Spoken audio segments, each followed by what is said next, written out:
stat spread that I could agree with. Because there's no point in going speed investment with Skeledirge because it is too slow of a Pokemon.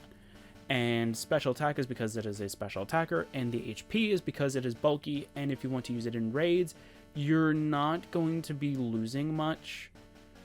Because your HP is not 252, but it's darn close, so you can still use it in raids and you'll be fine. My Skeledirge is a Assault Vest, like special attacker. So like it has all the special moves that it can have, which unfortunately is not a lot, as I would love to believe. I'm glad that I can still look up Cerebian and like I know you guys can't see it though, but like I'm glad that I can actually do it without you guys seeing it, because that is something else. All right, I could just search up Skeledirge, I think, because I think mine has Torch Song because that is its signature move. Plus, it also gives it +1 special attack every time he uses it. I gave it Shadow Ball because stab. I had to give it Disarming Voice because there was no other good special move that I could find that I could learn, and Earth Power. That's it. I could have given it Terra Blast, but unfortunately, because I didn't have enough Terra Crystals, there was no point. But if I could give it a status move, I would probably give it Curse, I think. But nah, it's a bit too miffy on that, or I would have given it Slack Off, which would have been an amazing thing, because then I would have gotten Recovery, which is an amazing tool to use. And the last starter that I was able to get a hold of, the Quinquavel, or Sombria as I like to call it, because I kind of wanted to kind of reference this, what's it called, Samba dance kind of thing. I think that's how you pronounce it. I might be wrong. But I thought that would be kind of cool, and I wanted to kind of add some flair to it, so that's why I named it Sombria. Thought it was really funny, and I thought it was really kind of cool too. So I gave Sombria the same stat spread as my Sprig, but it has a different move pool because apparently, for some reason, the Pokemon that looks like it is dancing everywhere can't learn a move called Swords Dance.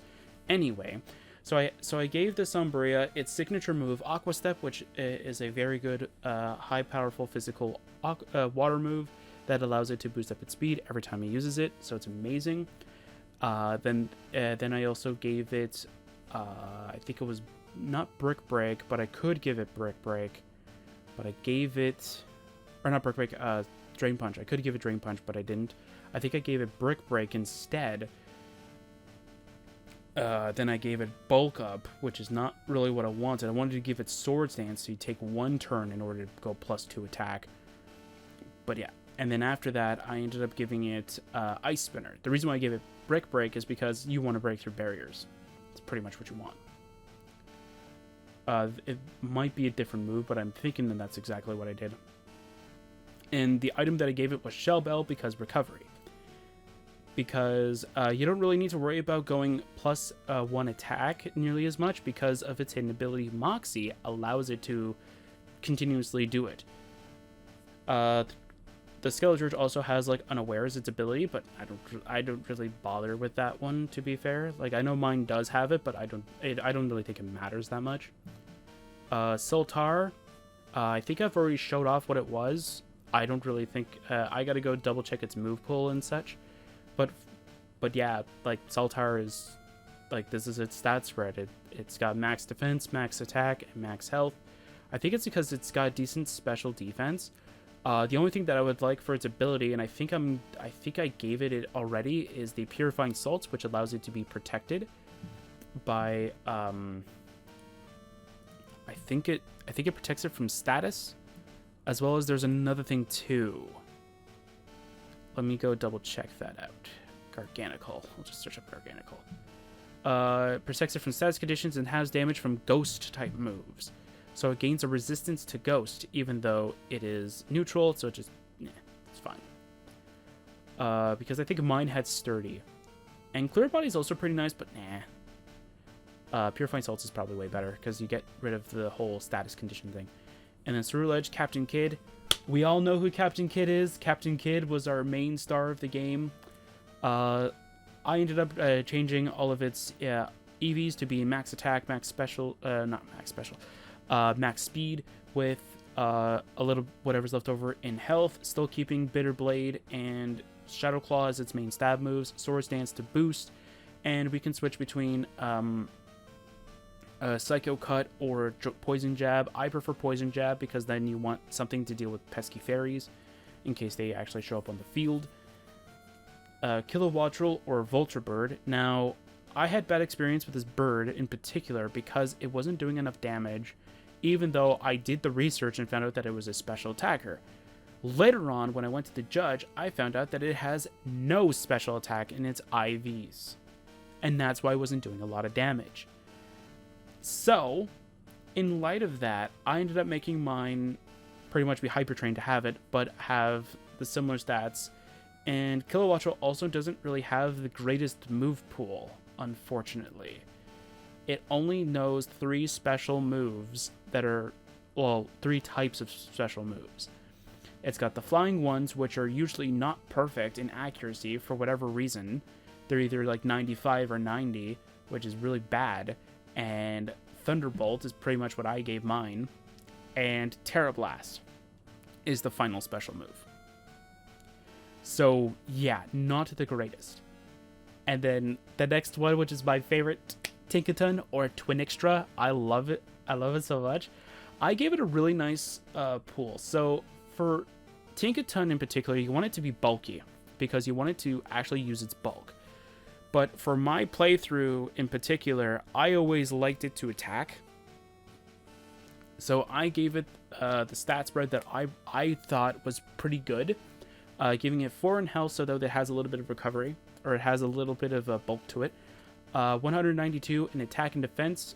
The attack is just so though we get to do at least a decent amount of damage with Gigaton Hammer. And we also get to do a decent amount of defensive capabilities because of that as well. Because we didn't go full into attack, we can throw in some into our defense. And I also threw in 122 in special defense just to be able to absorb that bulk. The reason why I didn't go much into the special defense is because Twinextra was the first Pokemon that I had that had the Assault Vest, which means that it boosts special defense by 50%, I think, or something like that. So we don't really need to worry about anything about that. So that's good. The only other reason why I ended up giving it the Assault Vest was because I didn't know if Twinextra was bulky or not. It kind of looks like a tiny thing that looks like it's a glass cannon. So I thought that it would actually be perfect. The only move pool that I ended up giving it was Gigaton Hammer, Play Rough, Pounce, I think, and Brick Break. Those were the only 4 moves that I ended up ever giving Twinextra, and I'm going to keep that. Xilestar, or Mortrice, as I have called it. Mortrice was a very interesting choice because Regenerator Shed Tail is actually a really nice strategy. So what I did is I went max health, of course I did, because we want to go and take advantage of that. Now Mortrice, we don't really want to do always that strategy because it's very, very predictable. So I made it have 192 in attack, and because Xilestar is naturally very fast, I made sure that we didn't really go too much into that. So I ended up going with 66 speed. And pretty much, we already know what its move pool is. Crunch, Dragon Claw, Shed Tail, and Rapid Spin. I gave it Rapid Spin because just in case there's any setters, we can just remove them and go, haha, I'm now gone, Shed Tail. And then they have to deal with it again. Muddy. Now this one I haven't done it yet. I don't know why yet, but I haven't done it as of this moment. Which I'm going to do probably after this recording. So Muddy is 66 health, just to give it a little bit of bulk, 252 in defense, and 192 in special defense. Again, just making Muddy very, very bulky. The reason why is because Muddy is not very strong and is not very fast. So we just want to be able to tank a lot of hits and be able to just keep on hitting as much as we can to do that damage. Now Muddy's nature is going to be like Brave, so though it has more attack and it just has no speed because again Muddy is too slow in order to actually be able to fully utilize the speed. Now Baxcalibur, or the or what I named it, Baxter, I gave it the normal physical stat spread, 252 attack and speed and 6 health. I don't know what my move pool is, but I'm having second thoughts of it because of something that I actually heard about a strategy for it. And same thing with Twin Extra, but I actually like what I do with Twin Extra anyway, so I'm going to keep it. But I'm going to definitely implement it into Baxter instead. So what it is that when you're using a move that is very, very detrimental, so like Gigaton Hammer, where it's a high attack, but you can't use it on the second turn, and same thing with Baxcalibur, where you use, I think it's called Glaive Rush, where you get to do so much damage, and then the next turn you take double the damage. You can just use Protect on that second turn. So I'm going to use that for Baxter, but I could also use it for Twin Extra. But for Twin Extra, you have Play Rough, you have Pounce, you have like Brick Break, you have other moves that you can use, right? I know Baxter does too, but Baxter's is more like hurtful than Twin Extra's is. And the next one, Iron Valiant. This Iron Valiant is my shiny one that I was able to get a hold of, which I ended up giving it max speed and attack and health, blah, blah, blah, blah. We're not going to go too much on topic of that. Pretty much what I ended up giving it was the... I ended up giving it like a normal like 4-move spread specifically for it. That I would think if you were going to go with a physical Iron Valiant, which was whatever it came with as the fairy move. I can't remember what it is. I think it's like False Surrender or something like that. Spirit Break, sorry. I gave it Spirit Break. I gave it, I think, Psycho Cut. I also gave it, what's the other one? It's Psycho Cut, and then there was a, like, I thought I could learn Sacred Sword too, unless I'm wrong on that. Yeah, I don't know its moves off the top of my head. I'd have to load up the game. But yeah, like I gave it a very... Oh, I gave it Leaf Blade as well. I gave it a really nice move pool that it could hit decently around every type that it needs to. But that's it. Like, I could pretty much just give the Iron Maiden pretty much like the what do you call it? Like a choice band, and it would fully utilize it. But I wouldn't do that. I'd probably just give it... I think I gave it... Can it learn Swords Dance? Because I think I'd just give it Swords Dance and then do it. Because I think that's a lot of a lot better idea. Yeah, I can learn Swords Dance. So I think I gave it Swords Dance as well as its final move. And then, of course, Koraidon, or Toothless, because the sound effect made me reminded me of that Lovable movie. This is the stat spread that I used that I ended up going against that 7-star raid of the 7-star raid of the Samurott. So 6 health, 252 attack, and 252 speed. Again, nothing really too weird about that, to be fair. The move pool that I ended up deciding on using, and I'll probably get told that like I'm probably doing it very wrong. I don't care.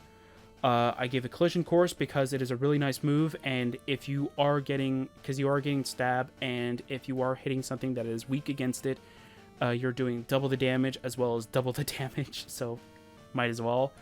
I gave it Outrage for stab, mainly because of the fact that like is a very high powerful move, and Dragon Claw wasn't really cutting it, but like if we were playing on like, let's say on the Let's Play or the playthrough kind of thing, I would definitely switch it over for Dragon Claw just to be a little bit more stable in terms of it, but it's fine. I gave it Swords Dance so that we could set up a little bit. That sounds like a very nice idea to me.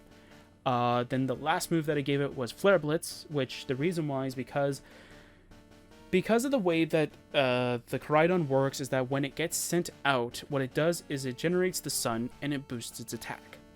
So because it sets up the sun already, Flare Blitz is already going up by 50%, which means that pretty much it means that the Koraidon technically gets stab, if you think of it that way. And because it gets stab of fire without any of the weaknesses, you get all the benefits of it.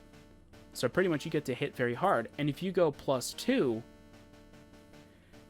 guess what you're doing? You're going +2 as well as being able to hit. So pretty much when the Blissey raids were happening, I'm very sad that they're gone. They were really nice. Same thing with the Delibirds. But when the Blissey raids were happening, I was having a really fun time with them, because if I would go against the bug or the fire one, I think those are the only ones I would ever need to use Flare Blitz, I think. I would go with my Koraidon, I would use Swords Dance twice, and then Flare Blitz, and then they're completely dead. And then I'm done, and then the raid happens, and blah, blah, blah, and then the next one. Anyway. So yeah, so I had a lot of fun with that raid, specifically just using Koraidon, just going like, oh yeah, I'm gonna be a bomb, and then breaks everything. So yeah, so these are the only ones that are there that I actually ended up doing. The reason why that I don't actually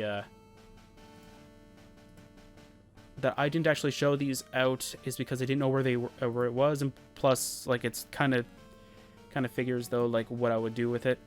The only thing that I can think of off the top of my head of why I don't like to show that off is because, like, I particularly only ever look up Pokemon, like, move pools or stats or move sets or something like that, just to get an idea. Like, if I go to Smogon, let's say, and look up a Dragonite, I don't go and copy everything. I go, okay, so what's your strategy here? Your strategy is to use Dragon Claw because it's stab, but if you want more power, but with a little bit more of a, like, you want to be a little bit more dangerous, go Outrage. It's like, okay, I can see why you're going with that. Yeah, more damage. Or you go with more consistency. It's like, I see the difference. Like, yeah. Like, I take in both sides of the point. I don't go and go, okay, my Pokemon now. I don't do that. Because I find that just takes away of the creativity from it. Same thing with my Twin Extra. My Twin Extra, like, everybody says to just go with, like, go all defensive. Don't even go towards, like, attack. And then just use your nature to boost up your attack.